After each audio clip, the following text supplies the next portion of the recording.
नाज़रीन, breaking news असां share करासीं घोटकीअ मां। आदलपुर में भाॻीन तां मारिजी पियल चोर ज़मान मिराणी वारो मामिलो नओं रुख अख़्तियार करे वियो। वारसनि पारां घर घुराए मुबैना तौर ते क़त्ल करण जा इल्ज़ाम लॻाया विया आहिनि।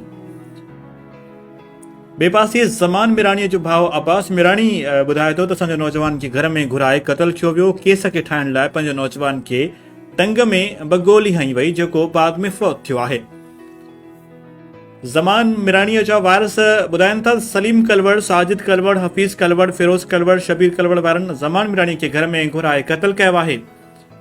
ॿिए पासे माई भानी जो चवणु आहे त DSP हाफ़िज़ अब्दुल कादर चाचड़ असांजे घरनि मथां चढ़ाई करे 30 लख रोक रक़म, 10 तोला सोन, घर में गिरी औरतुनि मथां मुबैना तौर ते तशद्दुद कयो वियो आहे। पुलिस असां मथां नाजाइज़ी करे रही आहे, असां सां इंसाफ़ कयो वञे।